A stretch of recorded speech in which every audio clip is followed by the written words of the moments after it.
Welcome to Griller Q's around the globe. Today I'm looking at ribs in a classic Texas style. The difference is I'm calling them rushed ribs. It's one of those times where you want ribs, you have not got enough time to get them done.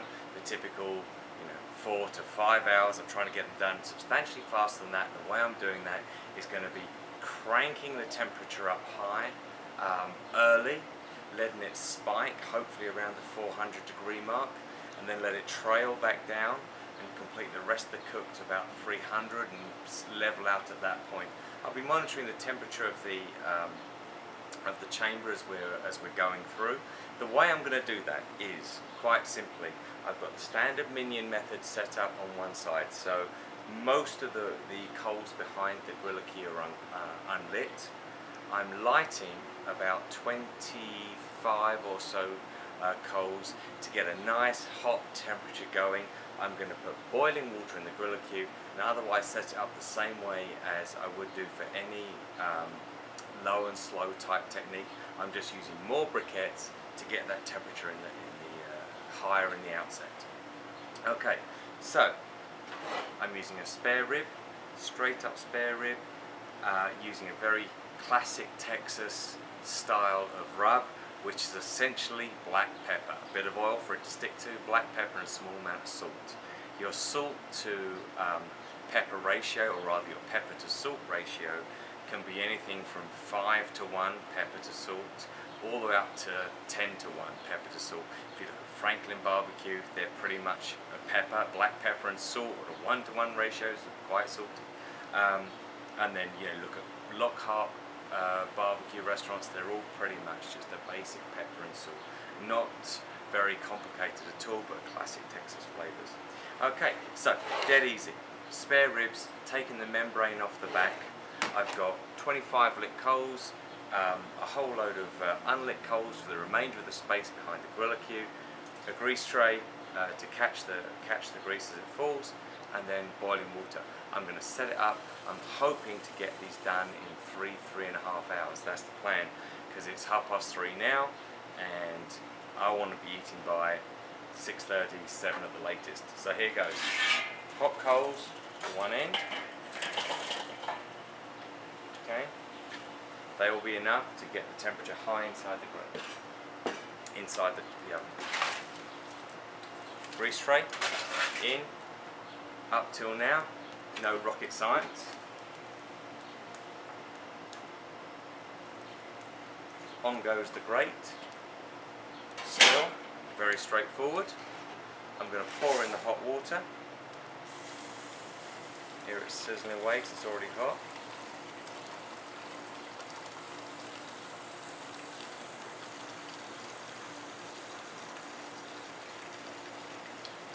Okay.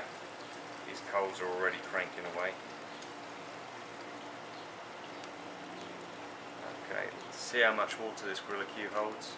It's a lot of water. Give you a long, slow cook. Good stuff. Okay. Place the ribs on. I'll put this one slightly closer. There's a bit more fat to it. A bit larger grill, larger set of ribs, and then those on. I've got my temperature probe here, just so I can see what's going on with the temperature. Tuck it in. Now, comment about the vents. I'm keeping this fully open for the next 15-20 minutes. I want to see that dome temperature get to 400 degrees there or thereabouts. Then I'll close it back so that it drops into the 300 degree range, and that's the at grade temperature that I'm aiming for, not necessarily on the dome. So I might be looking for that dome to come significantly above 400 and then drop back into the 350 degree range on the Weber thermometer. As always, got my digital thermometer, which will be my main guide. I didn't put a probe or a digital thermometer into the ribs because it's hard to get a good temperature off ribs. Really, you've got to look at time and then do the bend test as we've done with other ribs. So, very simple, very straightforward. To recap, instead of just using 12 to 15 coals to get to, whoop, already smoking, 12 to 15 coals to get to a temperature of 225 to 250 for the usual sort of smoking. I've gone with twice that amount of coals to get a higher temperature. I've then also thrown a hardwood block straight on top because that will lift that temperature even further. And what I'm looking for here is over 400 degrees initially. When it is, I'll probably half open this or close the upper vent to only a half and leave the bottom vent fully open, and hopefully that will bring it down into that sort of 300 degree temperature range. With any luck, we could be looking at good ribs inside about 3 hours. I'm expecting the ribs not to dry out, which is typically a concern with this, simply because that griller queue is holding so much water. As you saw me enter an entire kettle worth of boiling water into the griller queue. So there we are. Check back in a while. So it's been about 15 minutes. I've got this well above 400 degrees at the dome temperature. The grate temperature is now over 300. To get it there, I had to unseat the lid slightly to let a bit more air flow through, just the conditions of the day, and that was what was required. I'm now simply going to seat the lid. Okay, I'm not going to adjust the vent. I want to see where it settles out to.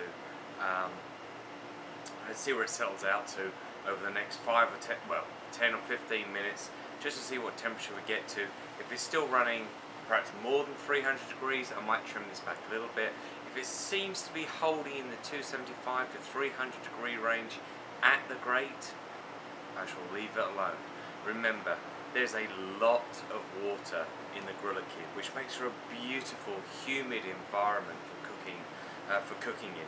So I'm using that to keep those ribs moist throughout the cooking process, and also transfer more energy. Obviously, water transfers energy faster than the air does alone. By having a very humid environment, hot environment, we're going to cook those ribs a bit faster. So here we are hoping for some succulent ribs in 3.5 hours. See how it goes, but pretty confident it's going to work. Okay, keep going. Hey, so it's been about another 15-20 minutes. I've been watching the temperature reasonably closely. It seems to be holding at a rock solid 280 or so at the grate, which is about where I want it to be. I'm getting about 360 on the dome. So again, sort of pointing out there's going to be a variance from the very top of the grill, where the top of the dome, where the bimetallic thermometer is, which are always a bit dodgy, and what the grate is showing. This grate is showing about 280 degrees cooking temperature. This is showing 360. So, trusting the digital thermometer, I think we're in good shape. So I'm just going to let it go and see for the next few hours. It's now just gone 4, so I'm really hoping we're going to get there and get some good ribs. Cheers. Hi, okay, we're back. It's been almost 3 hours, just about 3 hours. We've been running at a pretty hot, very stable temperature, around about 300 degrees at the grate. The dome temperature has been about 350 or so, but I say at the grate is temperature we're worried about. We've been pushing this hard because these are rushed ribs. I was hoping to get them done in about 3 hours. I'm up to my self-imposed deadline now, so we're going to check them. I'm using this higher temperature and then relying heavily on the humid environment created by the griller queue to keep these ribs moist. Okay, these are spare ribs, they're not baby back ribs. Spare ribs can be a bit tougher to cook, can take longer, so this is a real acid test, as it were, for how good these ribs are going to be. This is my first time of opening, so let's see how they go. Oh, they look good. The bone is pulled back, the bark looks good. Oh, and they're tearing. Okay, I'm going to move the camera so you can see this. Okay, so I just moved the camera. Quick 2-second wobble told me all I need to know. We're looking at the bend test to see if these ribs are done. As soon as I went to pick them up, they've started to tear away. Look at that, see? So, gosh, hot. So, we have a beautiful bark. that pepper on the bark, a red colour, beautiful mahogany, fantastic, pulled back from the bones. That all looks good. As I say, getting a temperature reading on ribs is hard, so what you have to do is look at that bend test. If I just hold them here, give them a bend, you'll see they're tearing. Big deep cracks across the meat. These ones are done. Looking at the other side, again, beautiful mahogany colour, bones pulled back. You can actually see in there that this bone is just tearing out. So these are, they're going to be fabulous. They're going to be fabulous. I'm going to cut one up right now. I'm not going to let them rest. We're just going to enjoy them.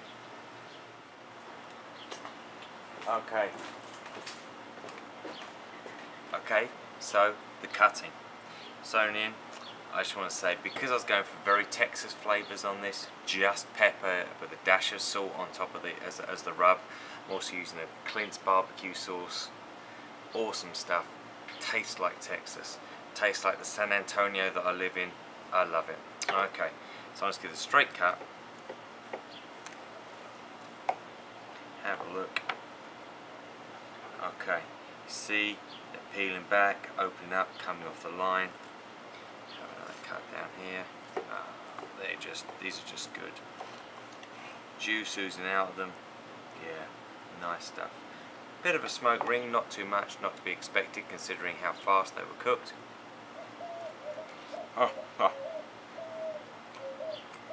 Gorgeous moisture inside. Coming so easily off the bone.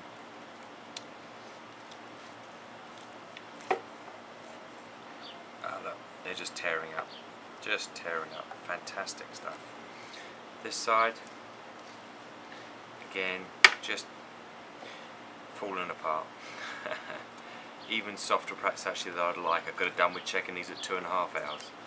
But again, beautiful separation, smoke ring, tearing apart. Almost to the point of being untidy. Clean bone pools, very moist. Absolutely where you want it to be. Look at that. Lovely. Rich, strong bark, very peppery. Okay, so that was rushed ribs. They're fantastic. Get yourself a grilla cue, go and cook some.